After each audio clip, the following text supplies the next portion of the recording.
Cheers. Just following on from the questions we had last week, so I thought we'd address a similar topic. Okay, question number 1. How can Muslims claim that the Prophet Muhammad sallallahu alaihi wasallam married a 9-year-old and is their role model in life, but the Muslims themselves, they don't marry 9-year-olds in this day and age? Okay, yeah, that's very common. So usually when people, like you mentioned last week was very simple really. I mean, there wasn't that much difficulty in it. But basically, just to recap quickly from last week, just so that the brothers can understand. So last week we went through how no one claims from Islam that Aisha radiallahu anha was ever a child, or that it's okay. In fact, the Quran, to the extent that even narrations in certain of the seerah books, you notice that the Prophet sallallahu alaihi wasallam married at 6, but then they waited till 9 to actually properly start the marriage. The marriage didn't. It was kind of what we call just the agreement that they're going to get married, but the marriage didn't start until 9, and because she was too young. I mean, the idea of somebody being too young was always understood. Nobody ever thought that there wasn't a minimum age of marriage, or there wasn't a minimum requirement. There was always a minimum requirement, and the minimum requirement was met. Now, if somebody fails to, unfortunately nowadays, people fail to appreciate that the physical nature of a human being can change that much. I mean, and in order for us to appreciate, especially when atheists do that, it's quite strange because they believe in science to a very, very high degree. And then to understand people of the past, you have to look at it from people who have studied the past, so anthropology. So if somebody ignores what the people of anthropology say and say that I want to make my own decision, I don't want to believe them, then they have the most authority to speak about people of the past. And they say that people of the past, they used to mature earlier. They used to become baligh, as we know, or become mature earlier, psychologically and mentally. And now it's a well-known fact that humans, this is one of the arguments that people use themselves, that the reason people in Muslim countries don't understand why Islam is wrong is because they've grown up in that environment. So I mean, they accept that somebody's mental ability adapts to the environment. So in that time, they mentally and psychologically, which is the same thing, psychologically and physically, both would change quickly. So that's what we accepted last week.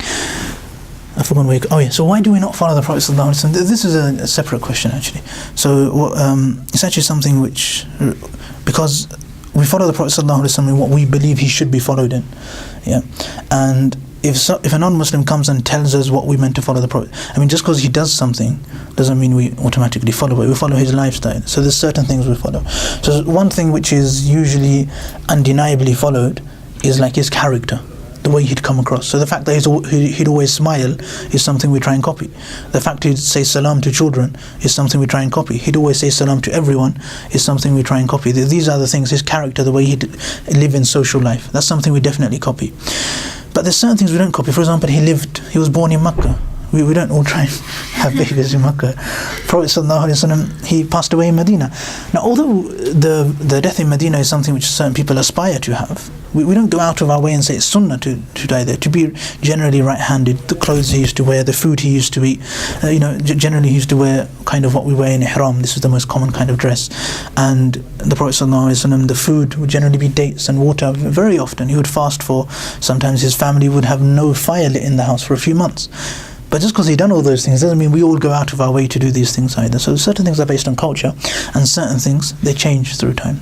Now, in order to explain that to somebody because as Muslims, we don't all go, I mean, most Muslims don't really care about the age of Aisha. I mean, that's not, when you're growing up, that's not the first thing in your mind, is it? The most important thing is praying salah 5 times a day, getting close to Allah. This side thing doesn't really come up, but now it's in the spotlight. Everyone talks about it. So now, if Muslims don't talk about it as well, it's like, they'll believe that Muslims don't have an answer. That's why, we discuss it briefly, because some Muslims are interested. This is one important thing about Islam. But the fact is that Aisha radiallahu anha, I forgot what the point was that I was making.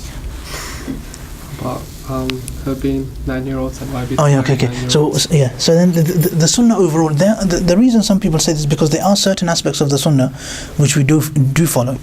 So for example, the fact that the Prophet ﷺ used to eat food with his right hand, and then he commanded that you try and eat with your right hand. This is a sunnah which we try and follow.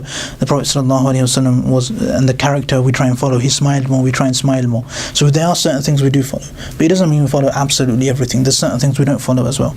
Now, in order to understand that, we look at what scholars say. Yeah, we don't make some judgment based on the Quran or the Sunnah. Generally, most of us sitting here will be, and no scholars believe that it's sunnah or that it's rewarding for a person to get married to a 9-year-old. It's just not something. It's just like no one believes that it's sunnah to be born in Makkah, or it's sunnah to always wear a ihram or something. So these kind of things nobody really believes. We don't follow it literally. So everyone's agreed on that. You won't find a Muslim scholar who goes around claiming that it is sunnah to marry a 9-year-old. So it's quite a simple answer really. So it's something permissible, but it's not necessarily a sunnah to do that exact thing. Permissibility can change as well. Everything the Prophet ﷺ done isn't permissible for us. Does that make sense? Yeah, that's true. That's good. So I'm sure you've got. Can you give examples to you? So examples, for example, the Prophet ﷺ, many scholars say that that doing fasting continuously is not allowed for us because it's not something we can do. The Prophet ﷺ would do it. In fact, the Sahaba radiallahu anhu wouldn't do it. He said that you wouldn't be able to have the power to do that. So this is how the Prophet ﷺ described that. Other things, marriage obviously. Marriage itself, to how many wives you can have. The Prophet ﷺ had 11. It doesn't mean had 9 at one time. It doesn't mean we can all have 9 as well. So there's many things he done which aren't okay for us.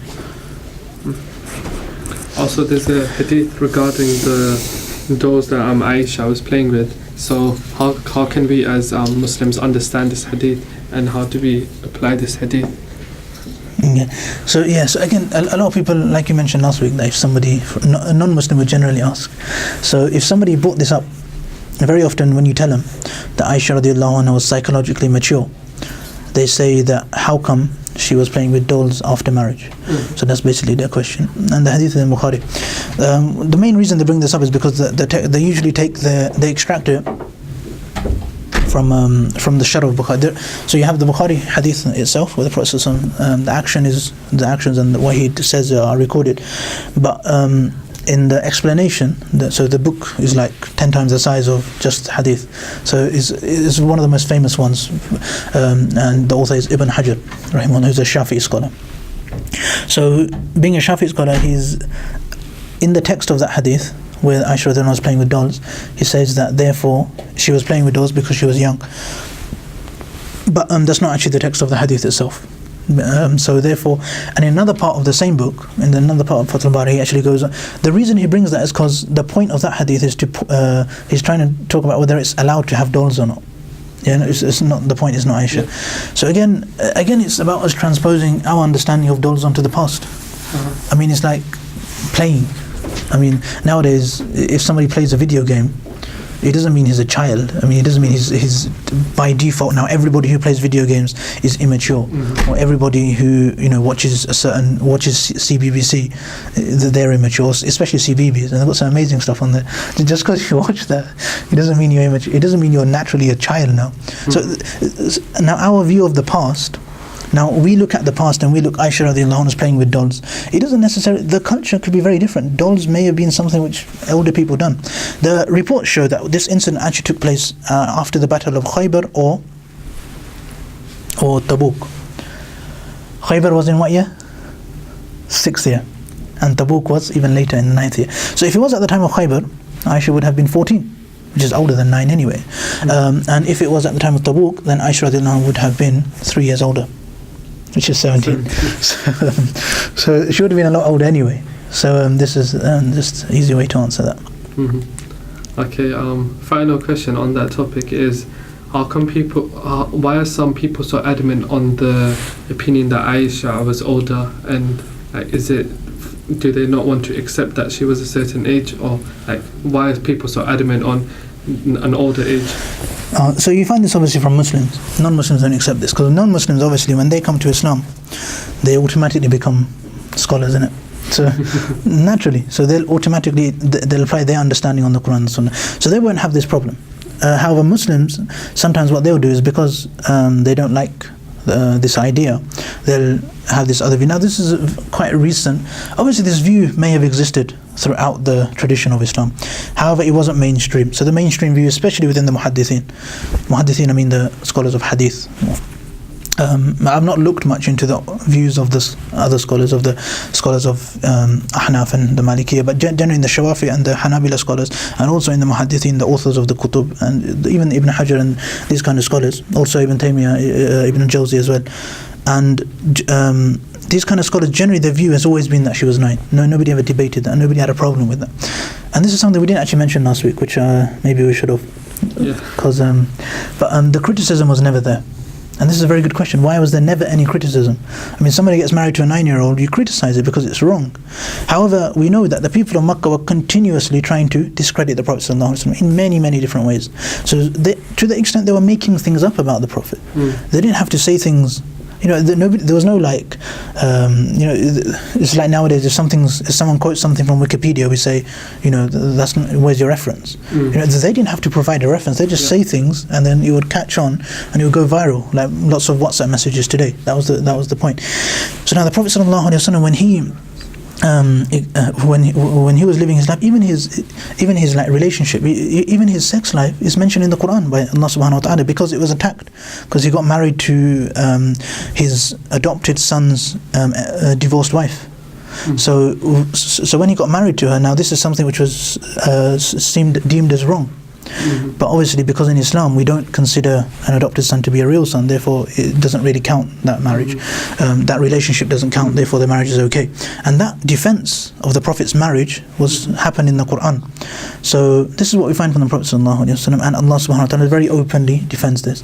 When the Crusades happened, the popes and all that, they were writing their khutbahs to, we all have to go and do jihad against the Muslims. So in their khutbahs they used to defame the Prophet ﷺ. They used to say so many things about the Prophet ﷺ. But the age of Aisha never ever came up. And this is something which is quite well accepted, which is why the Muslims never thought it was a problem, and the majority of Muslims, they accepted this. I haven't answered your question yet. The reason nowadays this is the problem is because nowadays people, they're not happy to accept that. It's a very simple concept, that our view of childhood, we can't transpose that onto the past, but we do try and do that. So we need to try not to do that. So that's the simple thing we have to do. Now, if somebody can't get their head around that, then the reason they become adamant on it is because they believe everyone's wrong, because they've grown up in this society. And like we say, somebody's mind and mental, it changes very easily. So now for them it's completely wrong for a 9-year-old it's impossible for a 9-year-old to not be a child, because that's the way they've grown up. So they've adapted to the idea. So now for them to now look past in history without the lens of what they've grown up with is impossible. So now they think it's impossible for somebody to not be a child, therefore she was a child, and therefore if we say she's a child, then that makes Rasulullah, na'udhu billah, somebody who done it with a child, and obviously that's very wrong. So therefore they become very adamant on their view, and they become very upset with anybody who tries to promote the view that she was 9. That's the main reason. Obviously it's an issue when Muslims do that, but it's not really necessary, and there is a few evidence. I mean, you can cobble together an argument, but generally the mainstream view has always been that she was 9. We don't have to go and fight with them, but they do sometimes refuse to accept the mainstream view, which is sometimes problematic. Sometimes it's better just to stick to it, because obviously there's a very sensible explanation. It's not a far-fetched explanation. As long as a person understands basic anthropology, it makes sense. So and we should have a holistic view of our religion, right? Absolutely, yeah. In this case, a holistic view of history. Not just our British 21st century British view, the whole of history. If you're going to look at history, you understand it according to the context of history, not today. Any more questions? Okay, inshallah. Guess we'll call it.